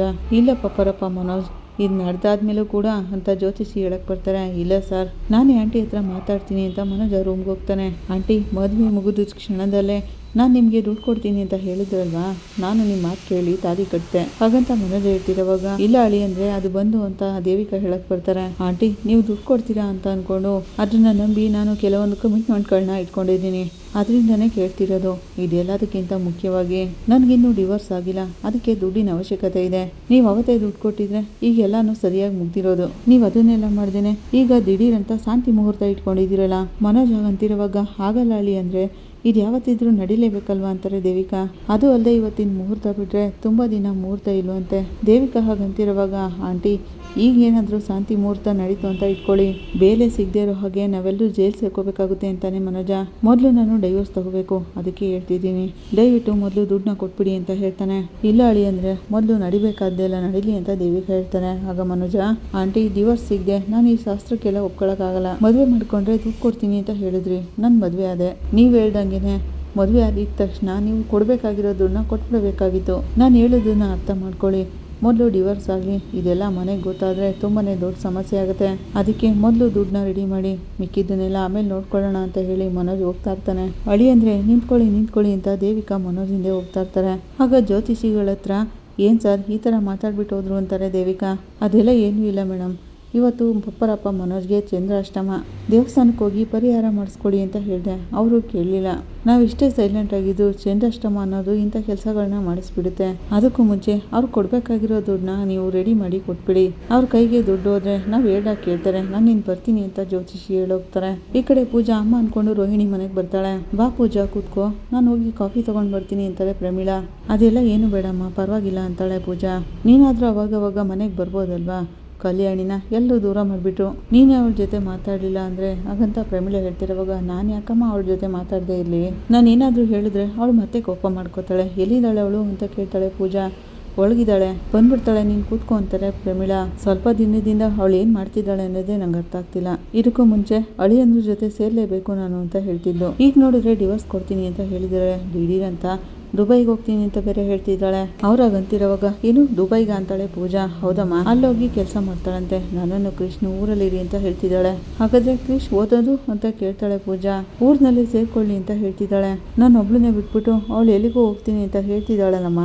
ಅವ್ರಾಗಂತಿರೋವಾಗ ರೋಹಿಣಿ ಅಲ್ಲಿಗೆ ಬರ್ತಾಳೆ. ಅಮ್ಮ ಈಗೇನಕ್ಕೆ ಅವಳ ಹತ್ರ ಇದನ್ನೆಲ್ಲ ಹೇಳ್ತಿದ್ಯಾ ಹಾಗಂತ ರೋಹಿಣಿ ಹೇಳ್ತಿರೋವಾಗ, ನಾನು ಹೇಳೋದನ್ನ ಇದುವರೆಗೂ ನೀನು ಕೇಳೇ ಇಲ್ವಲ್ಲ ಅಂತಾರೆ ಪ್ರಮೀಳಾ.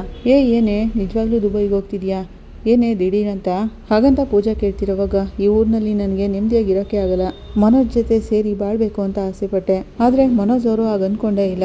ಇದಕ್ಕೂ ಮೇಲೆ ನಾನು ಅವ್ರನ್ನ ಫೋರ್ಸ್ ಮಾಡೋಕ್ಕಾಗಲ್ಲ ಹಾಗಂತ ರೋಹಿಣಿ ಹೇಳ್ತಿರೋವಾಗ, ಅಮ್ಮನು ಕೃಷ್ಣು ಊರಿಗೋಗಿ ಅಂತ ಹೇಳ್ತಿದೀಯಂತೆ ಹಾಗಂತ ಪೂಜಾ ಕೇಳ್ತಾಳೆ. ಅವ್ರನ್ನೇಗೆ ನಾನು ಜೊತೆಯಲ್ಲಿ ಕರ್ಕೊಂಡು ಹೋಗೋಕ್ಕಾಗುತ್ತೆ, ಫಸ್ಟು ನಾನು ಹೋಗಿ ಅಲ್ಲಿ ಎಲ್ಲಾನು ಸೆಟ್ ಮಾಡಿ ಆಮೇಲೆ ಅವ್ರನ್ನ ಕರ್ಸ್ಕೊತೀನಿ ಹಾಗಂತ ರೋಹಿಣಿ ಹೇಳ್ತಿರೋವಾಗ, ಅಲ್ಲೋಗಿ ನೀನೇನೇ ಮಾಡ್ತೀಯಾ, ದುಬೈನಲ್ಲಿ ನೀನು ಗೊತ್ತಿರೋರು ಯಾರಿದ್ದಾರೆ ಅಂತ ಕೇಳ್ತಾಳೆ ಪೂಜಾ. ನನ್ನ ಫ್ರೆಂಡ್ ಒಬ್ಳು ಇದ್ದಾಳೆ, ನಾನು ಹೇಳ್ತಿದ್ನಲ್ಲ ಐಶ್ವರ್ಯ ಅಂತ, ಅವಳಲ್ಲೇ ಇರೋದು. ಅವಳಲ್ಲಿ ಒಂದು ಕಂಪ್ನಿನಲ್ಲಿ ವರ್ಕ್ ಮಾಡ್ತಿದ್ದಾಳೆ, ಒಳ್ಳೆ ಪೊಸಿಷನಲ್ಲಿ ಇದ್ದಾಳೆ. ರೋಹಿಣಿಯಾಗಂತಿರೋವಾಗ, ಅಲ್ಲೋಗಿ ಕೆಲಸ ಮಾಡಬೇಕು ಅಂದ್ಕೊಂಡಿದ್ಯಾ ಏನು ಅಂತಾಳೆ ಪೂಜಾ. ಹೌದು ಕಣೆ, ಮೊದಲು ಟೂರಿಸ್ಟ್ ಥರ ಎಲ್ಲಾನು ವಿಸಿಟ್ ಮಾಡೋಕ್ಕೆ ಅಂತ ಹೋಗ್ತೀನಿ, 3 ತಿಂಗಳಲ್ಲಿ ಅಲ್ಲೇ ಕೆಲಸ ಹುಡ್ಕೋತೀನಿ. ಅವಳಾಗಂತಿರೋವಾಗ, ಹಾಗಾದರೆ ಹೋಗಲೇಬೇಕು ಅಂತ ನಿರ್ಧಾರ ಮಾಡಿಬಿಟ್ಟಿದ್ಯಾ ಅಂತಾಳೆ ಪೂಜಾ. ಅದೇನೇ ತಾನೇ ಎಲ್ರಿಗೂ ಒಳ್ಳೇದು ಅಂತಾಳೆ ರೋಹಿಣಿ. ಲೈಫ್ ಎಲ್ಲೆಲ್ಲಿ ಕರ್ಕೊಂಡು ಹೋಗ್ತಿದೆ ನೋಡ್ತೀಯಾ, ನೀನು ಮನೋಜ್ ಅವ್ರ ಮನೇಲಿ ಇರಬೇಕಾದ್ರೆ ಕೃಷ್ಣಮ್ಮನ ಬಗ್ಗೆ ಯಾರಾದರೂ ಕೇಳಿದ್ರೆ ಕೃಷ್ಣಮ್ಮ ದುಬೈನಲ್ಲಿ ಕೆಲಸದಲ್ಲಿದ್ದಾರೆ ಅಂತ ಸುಳ್ಳು ಹೇಳ್ತಿದ್ದೆ. ಈಗ ನೋಡು, ನಿಜವಾಗ್ಲೂ ನೀನು ದುಬೈಗೆ ಹೋಗುವಾಗ ಆಗ್ಬಿಡ್ತು. ನೋಡ್ದಿಯೇನೆ, ಇದೇನೇ ಕರ್ಮ ಅಂದರೆ. ನೀನು ಹೇಳಿದ್ದೊಂದು ಸುಳ್ಳು, ನಿಜವಾಗ್ಲೂ ನಿನಗೆ ಅದೇ ರೀತಿ ನಡೀತಿದೆ. ಪೂಜಾ ಹಾಗಂತಿರೋವಾಗ, ಏನು ಪೂಜಾ ಕಿಂಡಲ್ ಮಾಡ್ತಿದೀಯಾ ಅಂತಾಳೆ ರೋಹಿಣಿ. ಇಲ್ಲ ಕಣೆ, ಇರೋದನ್ನೇ ಹೇಳ್ತಿದ್ದೀನಿ. ನೀನು ಆರಂಭದಿಂದಲೇ ಈ ಥರ ಸುಳ್ಳುಗಳನ್ನ ಹೇಳಲಿಲ್ಲ ಅಂದಿದ್ರೆ ನಿನ್ನ ಲೈಫ್ ಈ ಥರ ಆಗ್ತಾನೆ ಇರಲಿಲ್ಲ ಅಂತಾಳೆ ಪೂಜಾ. ನನಗೆ ಗೊತ್ತಿದೆ ಪೂಜಾ, ನನಗೆಲ್ಲ ಚೆನ್ನಾಗೇ ಅರ್ಥ ಆಗ್ತಿದೆ. ನಾನು ಮಾಡಿರೋ ತಪ್ಪಿಗೆಲ್ಲ ಈಗ ಪನಿಷ್ಮೆಂಟ್ ಸಿಗ್ತಿದೆ ನನಗೆ. ರೋಹಿಣಿಯಾಗಂತಿರೋವಾಗ, ಕ್ರಿಶ್ ಹುಟ್ಟಿದ ಸ್ವಲ್ಪ ದಿನದಲ್ಲೇ ಅವನನ್ನ ನನ್ನ ಕೈ ಕೊಟ್ಟು ನೀನು ಬೆಂಗಳೂರಿಗೆ ಬಂದು ಸೇರಿಕೊಂಡೆ. ಆಗ ಕ್ರಿಶ್ ನಾನು ಇಬ್ಬರೇ ಇದ್ವಿ. ಈಗ ಮತ್ತೆ ನೀನು ನಮ್ಮನ್ನು ಬಿಟ್ಟು ದುಬೈಗೆ ಹೋಗಬೇಕು ಅಂತ ಅಂದ್ಕೊಂಡಿದ್ಯಾ. ನೋಡು ಪೂಜಾ ಇವಳನ್ನ ಅಂತ ಹೇಳ್ತಾರೆ ಪ್ರಮೀಳಾ. ನಾನೇನು ಒಬ್ಳೇ ಹೋಗ್ತೀನಿ ಅಂತ ಹೇಳಿದ್ನ ಅಂತ ರೋಹಿಣಿ ಕೇಳ್ತಾಳೆ. ಯಾಕೆ ಈ ಥರ ಮಾತಾಡ್ತಿದ್ಯಾ, ಅವ್ರ ಚಿಂತೆ ಅವ್ರಿಗೆ. ದಿಢೀರ್ನೆ ದುಬೈಗೆ ಹೋಗ್ಬೇಕು ಅಂತ ಹೇಳ್ತಿದ್ಯಾ. ಟೂರಿಸ್ಟ್ ವಿಸಿಟ್ ಅಂದರೆ ಅದಕ್ಕೂ ಕೂಡ ಖರ್ಚಾಗುತ್ತಲ್ವಾ. ಅಲ್ಲೋಗಿ ಕೆಲಸ ಹುಡುಕ್ಬೇಕು, ಇರೋಕ್ಕೆ ಜಾಗ ಬೇಕು, ಅದಕ್ಕೆಲ್ಲ ದುಡ್ಡು ಬೇಡವಾ, ಅದಕ್ಕೆಲ್ಲ ಏನೇ ಮಾಡ್ತೀಯ ಅಂತ ಪೂಜಾ ಕೇಳ್ತಿರೋವಾಗ, ಮನೋಜ್ ಅವರು 5 ಲಕ್ಷ ದುಡ್ಡು ಕೊಡ್ತಾರಲ್ಲ ಹಾಗಂತ ರೋಹಿಣಿ ಹೇಳ್ತಾಳೆ. ಅವತ್ತು ಪೊಲೀಸ್ ಕೇಸ್ ಇದೆ ಅಂತ ದುಡ್ಡು ಕಟ್ಟಿದೆಯಲ್ಲ, ಆ ದುಡ್ಡು ಕೊಡ್ತಾರಾ ಅಂತ ಕೇಳ್ತಾಳೆ ಪೂಜಾ. ಹೌದು ಕಣೆ, ಅದನ್ನು ಕೊಟ್ಬಿಟ್ರೆ ಡೈವರ್ಸ್ ಕೊಟ್ಬಿಡ್ತೀನಿ ಅಂತ ಹೇಳಿದ್ದೀನಿ ಅಂತಾಳೆ ರೋಹಿಣಿ. ಹಾಗಾದರೆ ನಿಮ್ಮ ಅತ್ತೆಗೆ ತುಂಬಾ ಖುಷಿಯಾಗಿರುತ್ತೆ. ದುಡ್ಡು ಕೊಟ್ಟು ಡಿವೋರ್ಸ್ಗೆ ಸೈನ್ ಮಾಡಿಸ್ಕೊಳ್ಳೋಕ್ಕೆ ಕಾಯ್ತಿರ್ತಾರಲ್ವಾ ಅಂತಾಳೆ ಪೂಜಾ. ಅವ್ರು ಏನು ಬೇಕಾದರೂ ಅಂದ್ಕೊಳ್ಳಿ, ಏನು ಬೇಕಾದರೂ ಮಾಡ್ಕೊಳ್ಳಿ, ಆದರೆ ಮನೋಜ್ ಅವರು ದುಡ್ಡು ಕೊಡೋಕ್ಕೆ ಯಾಕೆ ಇಷ್ಟು ಲೇಟ್ ಮಾಡ್ತಿದ್ದಾರೆ ಅಂತ ಗೊತ್ತಾಗ್ತಿಲ್ಲ. ಅವಳಾಗಂತಿರೋವಾಗ ನಿನ್ನ ಹತ್ರ ಒಂದು ಮಾತು ಕೇಳ ಅಂತಾಳೆ ಪೂಜಾ. ಏನು ಅಂತಾಳೆ ರೋಹಿಣಿ. ನೀನು ಡೈವರ್ಸ್ ಕೊಟ್ಬಿಡ್ತೀನಿ ಅನ್ನೋದೆಲ್ಲ ಓಕೆ, ಆದರೆ ನಿನ್ನ ಕೈಲಿ ಮನೋಜ್ ಅವ್ರನ್ನ ಮರೆಯೋಕ್ಕಾಗುತ್ತಾ ಅಂತಾಳೆ. ಅವ್ರ ಜೊತೆ ಬಾಳ್ಬೇಕು ಅಂತ ತಾನೇ ನೀನು ಆಸೆ ಪಟ್ಟಿದ್ದು. ಈಗ ಒಂದೇ ದಿನದಲ್ಲಿ ದುಡ್ಡು ಕೊಟ್ಟರೆ ಡಿವೋರ್ಸ್ ಕೊಟ್ಬಿಡ್ತೀನಿ ಅಂತ ಹೇಳ್ತಿದ್ದೀಯಲ್ಲ, ಮನೋಜ್ ಅವ್ರನ್ನ ಬಿಟ್ಟು ನಿನ್ನ ಕೈಲಿ ಸಂತೋಷವಾಗಿ ಇರೋಕ್ಕಾಗುತ್ತಾ ಅಂತಾಳೆ ಪೂಜಾ. ಹೇಗೆ ನಾನು ಅವ್ರನ್ನ ಮರೆಯೋಕ್ಕಾಗುತ್ತೆ? ಅವ್ರ ಜೊತೆ ಬಾಳ್ಬೇಕು ಅಂತ ನಾನು ಎಷ್ಟೊಂದೆಲ್ಲ ಸುಳ್ಳು ಹೇಳಿದ್ದೀನಿ, ಆದರೆ ನನಗೆ ಅವ್ರ ಮೇಲಿರೋ ಲವ್ ಸುಳ್ಳಲ್ಲ ಪೂಜಾ. ನಾನು ಅವ್ರನ್ನ ಎಷ್ಟು ಲವ್ ಮಾಡ್ತಿದ್ದೆ ಅಂತ ನಿನಗೆ ಚೆನ್ನಾಗಿ ಗೊತ್ತಲ್ವಾ. ಮನೋಜ್ ಅವ್ರ ಜೊತೆ ಇದ್ದಂಥ ಒಂದೊಂದು ಕ್ಷಣನೂ ನಾನು ಸಂತೋಷವಾಗಿದ್ದೆ. ಈಗ ಅದ್ರ ಮೆಮೊರೀಸ್ ಮಾತ್ರ ನನ್ನ ಹತ್ರ ಇದೆ. ನನಗೆ ಯಾವತ್ತಿಗೂ ಅವ್ರನ್ನ ಮರೆಯೋಕ್ಕಾಗಲ್ಲ ಕಣೆ. ಹಾಗಂತ ರೋಹಿಣಿ ಹೇಳ್ತಿರೋವಾಗ ಪೂಜಾ, ರೋಹಿಣಿ ಅಳ್ಬೇಡ್ವೆ ಹಾಗಂತ ಸಮಾಧಾನ ಮಾಡ್ತಾಳೆ ಪೂಜಾ. ನಾಳೆ ಇವಳಿಗೆ ಕಟ್ಕೊಟ್ಟಿದ್ದಂಥ ಜೀವನನೂ ಸರಿ ಹೋಗಲಿಲ್ಲ, ಇವಳಾಗಿ ಅವಳೇ ಉಟ್ಕೊಂಡಿದ್ದಂಥ ಜೀವನನೂ ಸರಿ ಹೋಗಲಿಲ್ಲ. ಇವಳು ಅಳಿಯಂದ್ರ ಮೇಲೆ ಎಷ್ಟೊಂದು ಪ್ರೀತಿ ಇಟ್ಕೊಂಡಿಲ್ಲ ಅಂತ ನನಗೆ ಚೆನ್ನಾಗಿ ಗೊತ್ತಿದೆ. ಅದಕ್ಕೆ ಅಂತ ಕೃಷ್ಣ ಕೂಡ ದೂರ ಇಟ್ಟಿದ್ದು. ಅಳಿಯಂದ್ರು ಕೂಡ ಇವಳನ್ನ ನಂಬಿದ್ರು, ಆದರೆ ಇವಳು ಹೇಳಿರೋ ಸುಳ್ಳುನೆಲ್ಲ ಕ್ಷಮಿಸಿ ಅವರು ಒಪ್ಕೊಂಡ್ರೆ ಎಲ್ಲ ಸರಿ ಹೋಗುತ್ತೆ. ಪ್ರಮೀಳಾ ಹಾಗಂತಿರುವಾಗ ಮನೋಜ್ ಅವರು ಒಪ್ಕೊಂಡ್ರು, ಅವ್ರ ಅಮ್ಮ ಮಾತ್ರ ಇವಳನ್ನ ಒಪ್ಕೊಳ್ಳಲ್ಲ. ಇವಳಿಂದ ಮನೋಜ್ ಅವ್ರನ್ನ ಮರೆಯೋಕ್ಕಾಗಲ್ಲ ಅಂತ ನನಗೂ ಕೂಡ ಚೆನ್ನಾಗಿ ಗೊತ್ತಿದೆ. ಪೂಜಾ ಹಾಗಂತಿರೋವಾಗ ಮತ್ತಿನ್ನೇನು ಮಾಡೋಕ್ಕಾಗುತ್ತೆ, ಎಲ್ಲ ವಿಧಿ ಬರ್ದಂಗೆ ನಡೆಯುತ್ತೆ ಹಾಗಂತ ಪ್ರಮೀಳಾ ಹೇಳ್ತಾ ಇರ್ತಾರೆ. ರೋಹಿಣಿ, ಮತ್ತೆ ನೀನು ಮನೋಜ್ ಅವ್ರ ಹತ್ರ ಮಾತಾಡಬೇಕಿತ್ತು ಅಂತಾಳೆ ಪೂಜಾ. ಮಾತಾಡಿ ಟಯರ್ಡ್ ಆಗಿಬಿಡ್ತು ಕಣೆ. ಇದಕ್ಕೂ ಮೇಲೆ ನಾನು ಅವ್ರ ಹತ್ರ ಬೇಡ್ಕೊಳಕ್ಕಾಗಲ್ಲ. ಅವರು ಅವ್ರ ಅಮ್ಮ ಹೇಳೋದನ್ನ ಮಾತ್ರ ಕೇಳ್ತಾರೆ. ಅತ್ತೆ ಅಂತೂ ಯಾವತ್ತಿಗೂ ನನ್ನನ್ನು ಮನೋಜ್ ಅವ್ರ ಹತ್ರ ಸೇರಕ್ಕೆ ಬಿಡಲ್ಲ. ನನ್ನ ಜೀವನದಲ್ಲಿ ಇನ್ನು ನಾನು ಹೋರಾಟ ಮಾಡ್ಕೊಂಡೇ ಇರೋಕ್ಕಾಗಲ್ಲ ಕಣೆ. ನಮ್ಮಿಬ್ಬರು ಲೈಫು ಹೀಗೆ ಹೋಗ್ತಿದ್ರೆ ಇಬ್ಬರು ಕೂಡ ಸಂತೋಷವಾಗಿರೋಕ್ಕಾಗಲ್ಲ. ಅಟ್ಲೀಸ್ಟ್ ಮನೋಜ್ ಅವರಾದರೂ ಚೆನ್ನಾಗಿರಲಿ ಅಂತ ಡೈವರ್ಸ್ ಕೊಡೋಕ್ಕೆ ನಾನು ಒಪ್ಕೊಂಡ್ಬಿಟ್ಟೆ. ಅದು ಮಾತ್ರ ಅಲ್ಲ, ನನ್ನ ಜೀವನ ಚೆನ್ನಾಗಿರಲಿ ಅನ್ನೋದಕ್ಕೋಸ್ಕರ ಹೋರಾಡ್ತಿದ್ದೆ ನಾನು. ಆದರೆ ನನ್ನ ಮಗನ ಜೀವನನ ನಾನು ತಿರುಗಿ ನೋಡೇ ಇಲ್ಲ. ಇನ್ಮೇಲೆ ನಾನು ಕ್ರಿಶ್ ಜೀವನ ಚೆನ್ನಾಗಿರಲಿ ಅನ್ನೋದನ್ನ ಮಾತ್ರ ನೋಡ್ತೀನಿ. ಅವನಿಗೋಸ್ಕರ ಮಾತ್ರ ನಾನು ಬದುಕ್ತೀನಿ. ಅದಕ್ಕೆ ಅಂತಾನೆ ಮನೋಜ್ ಅವ್ರನ್ನ ಬಿಡಬೇಕು ಅಂತ ನಿರ್ಧಾರ ಮಾಡಿದೆ. ನಾನು ಎಷ್ಟೇ ದೂರ ಹೋದರೂ ಮನೋಜ್ ಅವ್ರು ಮಾತ್ರ ನನ್ನ ಮನಸ್ಸನ್ನು ಬಿಟ್ಟು ಹೋಗಲ್ಲ. ರೋಹಿಣಿ ಆಗಂತಿರುವಾಗ ಡಿವೋರ್ಸ್ ಆದಮೇಲೆ ಅಳಿಯಂದ್ರು ಬೇರೆ ಮದುವೆ ಆಗ್ತಾರೆ. ಆಮೇಲೆ ನಿನ್ನ ಜೀವನ ಏನಾಗಬೇಕು ಅಂತ ಪ್ರಮೀಳಾ ಹೇಳ್ತಾ ಇರ್ತಾರೆ. ಅದ್ರ ಬಗ್ಗೆ ನನಗೆ ಯಾವ ಚಿಂತೆನೂ ಇಲ್ಲ. ಇನ್ಮೇಲೆ ನನಗೆ ಕ್ರಿಶ್ ಮತ್ತು ನೀನೇ ಮುಖ್ಯನಮ್ಮ. ಇದಕ್ಕೂ ಮೇಲೆ ನನ್ನ ಲೈಫ್ನಲ್ಲಿ ಇನ್ನೇನು ಬೇಡ ಹಾಗಂತ ರೋಹಿಣಿ ಹೇಳ್ತಾಳೆ. ಈ ಕಡೆ ಸಂಘದ ಅಸೋಸಿಯೇಷನ್ನಲ್ಲಿ ಮೀನಾ ಲೆಕ್ಕ ಬರೀತಾ ಇರ್ತಾಳೆ. ಎಲ್ಲರೂ ಸಂಘಕ್ಕೆ ದುಡ್ಡು ಕಟ್ಟಾಯಿತು, ಇನ್ನೊಬ್ರು ಮಾತ್ರ ಬಾಕಿ ಇದ್ದಾರೆ. ಇದೇ ರೀತಿ ತಿಂಗಳ ಸರಿಯಾಗಿ ದುಡ್ಡು ಕಟ್ಬಿಟ್ರೆ ಯಾರ ಮಕ್ಕಳಿಗೆ ದುಡ್ಡು ಕಟ್ಟೋಕ್ಕೆ ಕಷ್ಟ ಆಗ್ತಿದ್ಯೋ ಅಂತ 10 ಮಕ್ಕಳಿಗೆ ನಮ್ಮ ಸಂಘದಿಂದನೇ ಸ್ಕೂಲ್ ಫೀಸ್ ಕಟ್ಬೋದು ಅಂತ ಹೇಳ್ತಾಳೆ. ಸೂಪರ್ ಮೀನಾ ಅಂತ ಅವರೆಲ್ಲರೂ ಹೇಳ್ತಾರೆ. ಒಳ್ಳೆ ಐಡಿಯಾ ಮೀನಾ, ಇನ್ನೂ ಏನೇನು ಇಟ್ಕೊಂಡಿದ್ಯಾ? ಪರವಾಗಿಲ್ಲ, ನೀನು ಹೇಳ್ತಿರೋದೆಲ್ಲ ಚೆನ್ನಾಗಿದೆ ಅಂತ ಅವ್ರು ಹೇಳ್ತಿರೋವಾಗ ಇದನ್ನೆಲ್ಲ ಮಾಡಿದ್ರೆ ಸಂಘ ಕೂಡ ಚೆನ್ನಾಗಿರುತ್ತೆ, ಈ ಉದ್ಯೋಗ ನಂಬ್ಕೊಂಡಿರೋರು ಚೆನ್ನಾಗಿರ್ತಾರೆ ಅಂತಾಳೆ ಮೀನಾ. ಏನು ಮೀನಾ, ತಕ್ಷಣ ಇದನ್ನೆಲ್ಲ ಮಾಡಬೇಕಾ? ಸ್ವಲ್ಪ ಟೈಮ್ ತೊಗೋಬೋದಲ್ವಂತ ಹೂವಿನಕ್ಕ ಹೇಳ್ತಾರೆ. ಇಲ್ಲಕ್ಕ, ಎಷ್ಟು ಬೇಗ ಮುಗಿಯುತ್ತೆ ಅಷ್ಟು ಬೇಗ ಮಾಡಬೇಕು, ಆಗ್ಲೇನೆ ನಮ್ಮ ಸಂಘದ ಮೇಲೆ ಎಲ್ರಿಗೂ ನಂಬಿಕೆ ಬರೋದು ಅಂತಾಳೆ ಮೀನಾ. ಅದನ್ನೆಲ್ಲ ನೀನು ಮಾಡ್ತೀಯ ಮೀನಾ, ಸಂಘ ಬಿಡು, ನಿನ್ನ ಮೇಲೆ ನಮ್ಗೆಲ್ರಿಗೂ ನಂಬಿಕೆ ಇದೆ. ಅವ್ರಾಗಂತಿರುವಾಗ ತುಂಬ ಥ್ಯಾಂಕ್ಸ್ ಅಕ್ಕ ಅಂತಾಳೆ ಮೀನಾ. ಆಗ ವಿಶಾಲು ಅಲ್ಲಿಗೆ ಬರ್ತಾಳೆ. ತಗೋ ಸಂಘ ದುಡ್ಡನ್ನ. ಏನೇ ಈಶ್ವರಿ, ನನಗೆ ಸಂಘಕ್ಕೆ ದುಡ್ಡು ಕಟ್ಟೋದು ಗೊತ್ತಾಗಲ್ವಾ? ಏನು ಹೊಸ್ದಾಗಿ ಮೆಸೇಜ್ ಎಲ್ಲ ಕಳಿಸ್ತೀಯಾ? ವಿಶಾಲು ಹಾಗಂತಿರುವಾಗ ಆಗಲ್ಲ, ಎಲ್ಲರೂ ದುಡ್ಡು ಕಟ್ಟಾಯಿತು, ನೀವೊಬ್ಬರೇ ಬಾಕಿ ಇದ್ದಿದ್ದು, ಅದಕ್ಕೆ ನಿಮಗೆ ಮೆಸೇಜ್ ಆಗ್ತೆ ಅಂತ ಈಶ್ವರಿ ಹೇಳ್ತಿರೋವಾಗ ಹೊಸೊಬ್ರು ಲಕ್ಷಣ ಏನು ಅಂತ ನನಗೆ ಚೆನ್ನಾಗಿ ಗೊತ್ತು.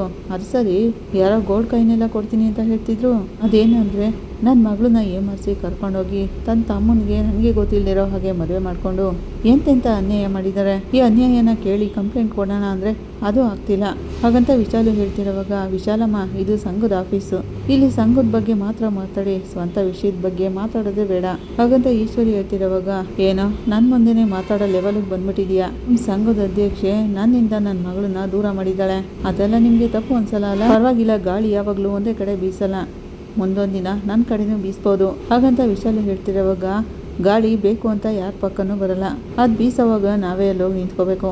ಅಲ್ಲಿ ನೋಡಿ, ಹೊಸ್ದಾಗಿ ಫ್ಯಾನ್ ತಂದು ಇಟ್ಟಿದ್ದಾರೆ, ಅಲ್ಲೋಗಿ ಒಳ್ಳೆ ಗಾಳಿ ಬೀಸುತ್ತೆ ಹಾಗಂತ ಮೀನಾ ಫ್ರೆಂಡ್ ಹೇಳ್ತಿರೋವಾಗ ಎಲ್ಲರೂ ಜೋರಾಗಿ ನಗ್ಬಿಡ್ತಾರೆ. ಎಲ್ರಿಗೂ ಇತ್ತೀಚೆಗೆ ಬಾಯಿ ಜಾಸ್ತಿ ಆಗ್ಬಿಟ್ಟಿದೆ, ಏನೂ ಮಾಡೋಕ್ಕಾಗಲ್ಲ ಅಂತ ಹೇಳಿ ವಿಶಾಲು ಹೋಗ್ತಿರೋವಾಗ ಅವಳ ಕಡೆಯವನು, ಅಕ್ಕ ಒಂದು ದೊಡ್ಡ ಜಾಕ್ ಪಾಟ್ ಅನ್ಕ ಓಡ್ಬಿಡ್ತಾನೆ. ಏನು ಜಾಕ್ ಪಾಟ್ ಹೊಡೆಯೋದು ಅಂತ ವಿಶಾಲು ಕೇಳ್ತಾಳೆ. ಅಕ್ಕ, ನಮ್ಮ ಏರಿಯಾದಲ್ಲಿ ಒಂದು ದೊಡ್ಡ ಕಾರ್ಪೊರೇಟ್ ಕಂಪ್ನಿ ಇದೆಯಲ್ಲ ಅಂತ ಹೇಳ್ತಾನೆ. ಹೌದು ಹೇಳು ಅಂತಾಳೆ. ಆ ಆಫೀಸಲ್ಲಿ ಒಂದು ದೊಡ್ಡ ಫಂಕ್ಷನ್ ಇದೆಯಂತೆ, ಅಲ್ಲಿಗೆ ಹೆಚ್ಚಾಗಿ ಹೂವಿನ ಅಲಂಕಾರ ಎಲ್ಲ ಮಾಡ್ಬೇಕಂತೆ. ಅವ್ರು ನನ್ನನ್ನ ಕೇಳಿದ್ರು, ನಾನು ನಿಮ್ಮ ಬಗ್ಗೆ ಹೇಳಿದ್ದೀನಿ. ಆ ಆಫೀಸರ್ ಇಲ್ಲಿಗೆ ಬಂದಿದ್ದಾರಕ್ಕ, ಒಳಗೆ ಕರ್ಕೊಂಡು ಬಲ್ಲ ಅಂತಾನೆ. ಏನೋ ಮನೆಗೆ ಬನ್ನಿ ಅಂತ ಹೇಳ್ಬೇಕು ತಾನೆ. ಸರಿ ಸರಿ ಒಳಗೆ ಬರಕ್ಕೆ ಹೇಳು ಅಂತ ಹೇಳಿ ಅವಳು ಚೇರ್ ಮೇಲೆ ಹೋಗಿ ಕೂತ್ಕೋತಾಳೆ. ಕಾರ್ಪೊರೇಟ್ ಆಫೀಸರು ಒಳಗೆ ಬರ್ತಾರೆ. ಅಕ್ಕ ನಾನು ಹೇಳ್ತಿದ್ನಲ್ಲ ಇವರೇನೆ ಅಂತ ಹೇಳ್ತಾನೆ. ಅವರು ಬೇರೆ ದೇಶದವ್ರು ಆಗಿರೋದ್ರಿಂದ ಬರೀ ಇಂಗ್ಲೀಷ್ನಲ್ಲೇ ಮಾತಾಡ್ತಿರ್ತಾರೆ. ಹೇಳಿ ಸರ್ ವಾಟ್ ಅಂತಾಳೆ ವಿಶಾಲು. ಗುಡ್ ಮಾರ್ನಿಂಗ್ ಅಂತಾರೆ ಅವರು. ವಾಟ್ ಅಂತಾಳೆ Vishalu. Ya I am coming to the point. ನಮ್ಮ ಕಂಪನಿ 3rd ಆ್ಯನಿವಲ್ ಫಂಕ್ಷನ್ ಇದೆ, ನೆಕ್ಸ್ಟ್ ವೀಕೆ ಇರೋದ್ರಿಂದ ನೀವು ಡೆಕೋರೇಷನ್ ಮಾಡ್ಕೊಡ್ತೀರಾ ಅಂತ ಕೇಳ್ತಾರೆ. 3 ಫ್ಲೋರ್ ಇದೆ. 3rd ಫ್ಲೋರಿಂದ ಒಂದೊಂದು ಫ್ಲೋರ್ಗೆ ಒಂದೊಂದು ಥರ ಡೆಕೋರೇಷನ್ ಮಾಡಬೇಕು. ಎಷ್ಟಾಗುತ್ತೆ ಕಾಸ್ಟ್ ಅಂತ ಕೇಳ್ತಿರೋವಾಗ ನೀವು ಬಜೆಟ್ನ ಎಸ್ಟಿಮೇಟ್ ಮಾಡಿ ಎಷ್ಟಾಗುತ್ತೆ ಹೇಳಿ ಅಂತ ಕೇಳ್ತಿರೋವಾಗ ವಿಶಾಲು ಈ ಕಡೆ ಮೀನಾ ಮುಖ ನೋಡ್ತಾ ಇರ್ತಾಳೆ. ಅವಳ ಕಡೆಯವ್ಳನ್ನ ಕೆಳಗೆ ಎಳ್ದು, ಲೇ ಏನೋ ಇವರು ಗೂಡ್ಸ್ ಹೇಳ್ತಾರ ಗಡಗಡ ಅಂತ ಇಂಗ್ಲೀಷ್ನಲ್ಲಿ ಮಾತಾಡ್ತಾನೆ ಇದ್ದಾರೆ. ಏನೋ 3rd ಫ್ಲೋರ್ ಅಂತ ಹೇಳಿದ್ರಲ್ಲ, ಏನು ಕೇಳ್ತಿದ್ದಾರೆ, ದುಡ್ಡು ಎಷ್ಟು ಅಂತನಾ ಹಾಗಂತ ಅವಳ ಕಡೆಯವ್ರನ್ನ ಕೇಳ್ತಿರೋವಾಗ ಗೊತ್ತಾಗ್ತಿಲ್ಲ ಅಕ್ಕ, ಇವ್ರು ಮಾತಾಡ್ತಿರೋದು ನನಗೆ ಜಪಾನ್ ಭಾಷೆ ಥರ ಅನ್ನಿಸ್ತಿದೆ ಅಂತಾನೆ. ಆಗ ಅವನಿಗೆ ಜೋರಾಗಿ ಗಿಂಜುತ್ತಾಳೆ ವಿಶಾಲು. ಎಸ್ ಅಂತಾಳೆ ವಿಶಾಲು. ವಾಟ್ ಹ್ಯಾಪಂಡ್ ಅಂತ ಅವ್ರು ಕೇಳ್ತಿರೋವಾಗ ನೋ ಅಂತಾಳೆ. ಇವು ಫ್ಲವರ್ ಡೆಕೋರೇಷನ್, ಮನಿ ಕೊಡಿ, ಕಮ್ ಡೆಕೋರೇಷನ್ ಅಂತ ಹೇಳ್ತಾಳೆ. ಸರಿನಾ ಅಂತಿರೋವಾಗ ಈ ಕಡೆ ಸಂಘದವರೆಲ್ಲ ನಗ್ತಾ ಇರ್ತಾರೆ. ನಗ್ಬೇಡಿ ಸುಮ್ಮನೆ ಕೇಳಿಸ್ಕೊಡಿ ಅಂತಾಳೆ ಮೀನಾ. ಆಗ ಅವರು ಯು ಡೋಂಟ್ ನೋ ಇಂಗ್ಲೀಷ್ ಅಂತ ಕೇಳ್ತಾರೆ. ಕನ್ನಡ ಅಂತಾಳೆ ವಿಶಾಲು. ಆಗ ಅವರು ಎದ್ದು ನಿಂತು, if you do not understand English, ನಾನು ಬೇರೆ ಡೆಕೋರೇಷನ್ ಅವ್ರನ್ನ ನೋಡ್ಕೋತೀನಿ ಅವ್ರಾಗಂತೇಳಿ ಹೋಗ್ತಿರೋವಾಗ ಮೀನಾ ಎಕ್ಸ್ಕ್ಯೂಸ್ ಮೀ ಸರ್ ಅಂತ ಕೂಗ್ತಾಳೆ. ಸರ್ ಒನ್ಸ್ ಅಗೇನ್ ಅಂತ ಅವ್ರ ಹತ್ರ ಹೋಗ್ತಾಳೆ. My name is Meena, union leader of association. Meena ಹಾಗಂತಿರೋವಾಗ ನಿಮಗೆ ನಾನು ಮಾತಾಡ್ತಿರೋದೆಲ್ಲ ಅರ್ಥ ಆಗ್ತಿದೆಯಾ ಅಂತ ಅವ್ರು ಕೇಳ್ತಾರೆ. ಹೌದು ಸರ್, ನನಗೆ ದೊಡ್ಡದಾಗಿ ಇಂಗ್ಲೀಷ್ ಏನೂ ಮಾತಾಡೋಕ್ಕೆ ಬರಲ್ಲ, ನಾನು ಈಗ ತಾನೇ ಇಂಗ್ಲೀಷ್ನ ಕಲಿತಿದ್ದೀನಿ, ನಾನು ನಿಧಾನಕ್ಕೆ ಮಾತಾಡ್ತೀನಿ, ಆದರೆ ನಿಮ್ಮ ಇಂಗ್ಲೀಷ್ ನನಗೆ ಅರ್ಥ ಆಗ್ತಿದೆ ಅಂತ ಹೇಳ್ತಾಳೆ. I talk what I know ಅಂತ ಹೇಳ್ತಾಳೆ. Good I like your honesty ಅಂತ ಹೇಳಿ ಮೀನಾ ಹತ್ರ ಮಾತಾಡೋಕೆ ಹೋಗ್ತಾರೆ. ಬನ್ನಿ ಸರ್ ಪ್ಲೀಸ್ ಕಮ್ ಅಂತ ಹೇಳಿ ಮೀನಾ ಕರ್ಕೊಂಡು ಹೋಗ್ತಾಳೆ ಅವ್ರನ್ನ. ಪ್ಲೀಸ್ ಸಿಟ್ ಸರ್ ಅಂತಿರೋವಾಗ ಈ ಕಡೆ ಅಕ್ಕ ಮೀನಾ ಇಂಗ್ಲೀಷ್ ತುಂಬಾನೇ ಚೆನ್ನಾಗಿ ಮಾತಾಡ್ತಿದ್ದಾಳಕ್ಕ ಅಂತ ವಿಶಾಲು ಕಡೆಯವನು ಹೇಳ್ತಾನೆ. ವಿಶಾಲು ಅವನಿಗೆ ಕಪಾಳು ಕುಡಿತಾಳೆ. I do flower decoration, marriage and function, ನಿಮ್ಗೂ ಕೂಡ ಡೆಕೋರೇಷನ್ ಮಾಡ್ಕೊಡ್ತೀವಿ ಅಂತ ಹೇಳ್ತಾಳೆ. ಗುಡ್ ಅಂತ ಅವ್ರು ಹೇಳ್ತಾರೆ. 1st ಫ್ಲೋರ್ ಮಲ್ಲಿಗೆ ಹೂ ಮತ್ತೆ ರೆಡ್ ರೋಸಿಂದ ಅಲಂಕಾರ ಮಾಡ್ತೀವಿ ಅಂತಾಳೆ. ಓ ನೈಸ್ ಕಾಂಬಿನೇಷನ್ ಅಂತ ಅವ್ರು ಹೇಳ್ತಾರೆ. 2nd floor full jasmine white look ಅಂತಾಳೆ. Sir 3rd floor mixing flowers ಇಂದ ಅಲಂಕಾರ ಮಾಡ್ತೀವಿ ಅಂತಾಳೆ. ಸರ್ ಮೇನ್ ಗೇಟ್ ನಲ್ಲಿ ಫ್ಲವರ್ ಇಂದ ಆರ್ಚ್ ಮಾಡ್ಕೊಡ್ತೀವಿ ಅಂತ ಹೇಳ್ತಾಳೆ. Sir you give list, I give budget. Sir very reasonable budget sir. ಇವರೆಲ್ಲರೂ ತುಂಬಾನೇ ಚೆನ್ನಾಗಿ ವರ್ಕ್ ಮಾಡ್ತಾರೆ ಸರ್. ಡೆಕೋರೇಷನ್ ಮಾಡಿದ್ಮೇಲೆ ನೋಡಿ ವಾವ್ ಸೂಪರ್ ಅಂತ ನೀವೇ ಹೇಳ್ತೀರಾ ಹಾಗಂತ ಮೀನಾ ಹೇಳ್ತಿರೋವಾಗ I am very impressive plan, very simple and clear explanation, I like your plan ಅಂತ ಹೇಳ್ತಾರೆ. ಥ್ಯಾಂಕ್ ಯು ಸರ್ ಅಂತಾಳೆ ಮೀನಾ. ನಾಳೆನೇ ಏನೇನು ಮಾಡಬೇಕು ಅಂತ ನಾನು ಲಿಸ್ಟ್ ಕಳಿಸ್ತೀನಿ, ನೀವು ನಿಮ್ಮ ಬಜೆಟ್ನ ಮೆಸೇಜ್ ಮಾಡಿಬಿಡಿ ಅಂತ ಹೇಳ್ತಾರೆ. ನಮ್ಮ ಕಾಂಟ್ರಾಕ್ಟು ನಿಮ್ಗೇನೆ ಅಂತ ಹೇಳ್ತಾರೆ. Super sir, thank you sir. 1 minute, ನನ್ನ ಕಾರ್ಡ್ ಸರ್ ತಗೊಳ್ಳಿ ಅಂತ ಹೇಳಿ ಕೊಡ್ತಾಳೆ. Send list sir, call me ಅಂತ ಹೇಳ್ತಾಳೆ. ಶೋರ್, ನೀವು ನಿಮ್ಮ ಟೀಮ್ ಜೊತೆ ಡಿಸ್ಕಸ್ ಮಾಡಿ, ತಗೊಳ್ಳಿ ನನ್ನ ಕಾರ್ಡು ಅಂತ ಹೇಳಿ ಕಾರ್ಪೊರೇಟ್ ಕಂಪ್ನಿಯವರು ಅವ್ರ ಕಾರ್ಡ್ನ ಕೊಡ್ತಾರೆ. ಓಕೆ ಬಾಯ್, ಥ್ಯಾಂಕ್ ಯು ಅಂತ ಹೇಳೋಗ್ತಾರೆ. ಮೀನಾ ಕೂಡ ಥ್ಯಾಂಕ್ಸ್ ಹೇಳ್ತಾಳೆ. ವಿಶಾಲು ಅವ್ರು ಹೋಗ್ತಿರೋವಾಗ ಚೇ ಅಂತ ಮುಖ ಒದಿಸ್ಕೊಂಡು ನಿಂತಿರ್ತಾಳೆ. ಗೆದ್ಬಿಟ್ಟೆ ಮೀನಾ, ಎಷ್ಟೊಂದು ಚೆನ್ನಾಗಿ ಇಂಗ್ಲೀಷ್ ಮಾತಾಡ್ದೆ ನೀನು, ಎಷ್ಟು ಚೆನ್ನಾಗಿ ಕಲ್ತಿದೀಯಾ ಹಾಗಂತ ಮೀನಾ ಫ್ರೆಂಡ್ ಮೀನನ್ನ ತಬ್ಕೋತಾಳೆ. ಎಲ್ಲರೂ ಚಪ್ಪಾಳೆ ಹೊಡಿತಾರೆ. ನೀನು ಮಾತಾಡ್ತಿದ್ರೆ ಯಾರೋ ಇಂಗ್ಲೀಷ್ನವ್ರು ಮಾತಾಡ್ತಿದ್ದಾರೆ ಅನಿಸ್ತಿತ್ತು ಮೀನಾ, ಸೂಪರ್ ಮೀನಾ ಅಂತ ಹೇಳಿ ಎಲ್ಲರೂ ಓ ಅಂತ ಚಪ್ಪಾಳೆ ಹೊಡಿತಾ ಇರ್ತಾರೆ. ಅವ್ರಾಗಂತಿರೋವಾಗ ಅಯ್ಯೋ ಏನಕ್ಕ ನೀವು ಹಾಗಂತ ಮೀನಾ ಹೇಳ್ತಾಳೆ. ಮೀನಾ ನೀನು ಇಂಗ್ಲೀಷ್ ಕ್ಲಾಸ್ಗೆ ಹೋಗಿ ಇಂಗ್ಲೀಷ್ ಕಲ್ತಿಯಲ್ಲ, ಎಷ್ಟು ಒಳ್ಳೇದಾಯ್ತು ನೋಡಿದ್ಯಾ. ಅವ್ರೇನು ಹೇಳಿದ್ರು ನೀನೇನು ಹೇಳಿದೆ ಅಂತ ಕೇಳ್ತಾರೆ. ಅದೆಲ್ಲ ಏನೂ ಅಲ್ಲಕ್ಕ, ಅವ್ರ ಕಂಪ್ನೀಲಿ 3 ಫ್ಲೋರ್ಗೆ ಡೆಕೋರೇಷನ್ ಮಾಡಬೇಕಂತೆ. ನಾನು ಒಂದೊಂದು ಫ್ಲೋರ್ಗೂ ಯಾವ ಥರ ಹೂನ ಹಾಕಿ ಡೆಕೋರೇಷನ್ ಮಾಡ್ತೀವಿ ಅಂತ ಹೇಳಿದೆ. ಒಳ್ಳೆ ಬೆಲೆನಲ್ಲಿ ನ್ಯಾಯವಾಗಿ ಮಾಡಿಕೊಡ್ತೀವಿ ಅಂತ ಹೇಳಿದ್ದೀನಿ. ಅವ್ರಿಗದೆಲ್ಲ ಇಷ್ಟ ಆಗಿ ಒಂದು ಲಿಸ್ಟ್ ಕಳಿಸ್ತೀನಿ ಅಂತ ಹೇಳಿದ್ದಾರೆ. ನಾವು ಕೂಡ ನಮ್ಮ ಬಜೆಟ್ ಲಿಸ್ಟ್ನ ಅವ್ರು ಕಳಿಸ್ಬೇಕು. ಅವ್ರ ಆರ್ಡ್ರನ್ನ ನಮಗೆ ಕೊಡ್ತೀವಿ ಅಂತ ಹೇಳೋಗಿದ್ದಾರಕ್ಕ ಹಾಗಂತ ಮೀನಾ ಹೇಳ್ತಿರೋವಾಗ ಕಲ್ತ್ಬಿಟ್ಟೆ ಮೀನಾ ನೀನು, ಸೂಪರ್ ಮೀನಾ, ಶುಭಾಶಯಗಳು ನಿನಗೆ. ಕಾರ್ಪೊರೇಟ್ ಕಂಪ್ನಿಯಿಂದನೇ ನೀನು ಆರ್ಡ್ರ್ ತೊಗೊಂಡ್ಬಿಟ್ಟಿಯಲ್ಲ. ಊರು ತುಂಬ ದೊಡ್ಡ ಕಂಪ್ನಿಗಳಿವೆಯಲ್ಲ, ಅವ್ರ ಕಡೆಯಿಂದ ಬರೋ ಆರ್ಡರ್ನೆಲ್ಲ ನಾವೇ ತೊಗೊಂಡ್ಬಿಟ್ರೆ ಹೇಗಿರುತ್ತೆ ಮೀನಾ ಅಂತ ಖುಷಿ ಪಡ್ತಾರೆ. ನಾವೇ ತಗೊಳ್ಳೋಣ ಬಿಡಿ ಅಕ್ಕ ಅಂತಾಳೆ ಮೀನಾ. ನೀನೇ ನಿಜವಾದ ಅಧ್ಯಕ್ಷೆ ಮೀನಾ ಹಾಗಂತ ಸಂಘದವ್ರು ಹೇಳ್ತಿರೋವಾಗ ಇದೆಲ್ಲ ನನ್ನ ಗಂಡಂಗೆ ಸೇರ್ಬೇಕಾಗಿರೋದು, ಅವರೇನೆ ನನ್ನನ್ನು ಇಂಗ್ಲೀಷ್ ಕಲಿಯೋಕೆ ಜೊತೆನಲ್ಲಿ ಕರ್ಕೊಂಡು ಹೋಗ್ತಿರೋದು ಅಂತಾಳೆ. ನೀನಿನ್ನೂ ದೊಡ್ಡ ಮಟ್ಟದಲ್ಲಿ ಬೆಳಿಬೇಕು ಮೀನಾ. ಇಲ್ಲಿ ಇದ್ದಾರಲ್ಲ ಕೆಲವೊಬ್ರು ಏನು ಗೊತ್ತಿಲ್ಲದೇನೆ ಬರೀ ಬಾಯಿ ಮಾತಿಗೆ ಮಾತಾಡ್ತಾನೆ ಇರ್ತಾರೆ, ಸುಮ್ಮನೆ ಕೊಚ್ಕೋತಾನೆ ಇರ್ತಾರೆ. ನೀನು ನೋಡು ಎಲ್ಲರೂ ಮುಂದೆ ಧೈರ್ಯವಾಗಿ ಇಂಗ್ಲೀಷ್ನಲ್ಲಿ ಮಾತಾಡಿ ಆರ್ಡರ್ ತೊಗೊಂಡ್ಬಿಟ್ಟೆ. ಸೂಪರ್ ಮೀನಾ, ನೀನು ತುಂಬ ಚೆನ್ನಾಗಿ ಇಂಗ್ಲೀಷ್ ಮಾತಾಡ್ತೀಯಾ. ಬೇರೆಯವ್ರಿಗೆಲ್ಲ ಇಂಗ್ಲೀಷ್ ಮಾತಾಡೋದೇ ಗೊತ್ತಿಲ್ಲ ನೋಡು, ಮಾತಾಡೋಕ್ಕೆ ಬರ್ದೆ ಆರ್ಡರ್ನೇ ಬಿಟ್ಬಿಟ್ರಲ್ಲ ಅಂತ ಎಲ್ಲರೂ ನಗ್ತಾ ಇರ್ತಾರೆ. ಆಗ ವಿಶಾಲು ಆಚೆಗೆ ಬಂದು ಛೇ ಅಂತ ಬೈಕೋತಿರ್ತಾಳೆ. ಅವಳ ಕಡೆಯವನಿಗೆ ಒಂದು ಹೊಡಿತಾಳೆ. ಆ ಕಾರ್ಪೊರೇಟ್ ಕಂಪ್ನಿಯವನ್ನ ಇಲ್ಲಿ ಕರ್ಕೊಂಡು ಬಂದು ಎಲ್ಲರ ಮುಂದೆ ನನಗೆ ಅವಮಾನ ಹೋಗಿ ಮಾಡಿಬಿಟ್ಟಿಯಲ್ಲ. ವಿಶಾಲು ಹಾಗಂತಿರುವಾಗ ಅಕ್ಕ, ಆ ಮೀನಾ ಇಷ್ಟೊಂದು ಚೆನ್ನಾಗಿ ಇಂಗ್ಲೀಷ್ ಮಾತಾಡ್ತಾಳೆ ಅಂತ ನನಗೆ ಗೊತ್ತಿರಲಿಲ್ಲ ಅಕ್ಕ. ಹಾಗಂತ ಅವ್ನು ಹೇಳ್ತಾನೆ, ಛೇ ನಿಮ್ಮಂಥವ್ರನ್ನೆಲ್ಲ ಜೊತೆಲಿ ಇಟ್ಕೊಂಡಿದ್ದೀನಲ್ಲ, ಮೊದಲು ನನಗೆ ಹೇಳ್ಕೋಬೇಕು. ಮೀನಾನ ಇದಕ್ಕೂ ಮೇಲೆ ಬೆಳೆಯೋಕ್ಕೆ ಬಿಡಬಾರ್ದು. ನನಗೆ ಬರಬೇಕಾಗಿರೋ ಆರ್ಡರ್ನ ಅವಳು ತೊಗೊಂಡ್ಬಿಟ್ಲು, ನಾನು ಯಾರು ಅಂತ ತೋರಿಸ್ತೀನಿ ಅವಳಿಗೆ. ಹಾಗಂತ ಹೇಳಿ ಕೋಪ ಮಾಡ್ಕೊಂಡು ಹೋಗ್ತಾಳೆ ವಿಶಾಲು. ಇಲ್ಲಿಗೆ ಈ ಸಂಚಿಕೆ ಮುಕ್ತಾಯ ಆಗುತ್ತೆ. ನಿಮ್ಗೆ ಇಷ್ಟ ಆದರೆ ಲೈಕ್ ಮಾಡಿ, ಕಮೆಂಟ್ ಮಾಡಿ, ಸಬ್ಸ್ಕ್ರೈಬ್ ಮಾಡಿ. Thank you.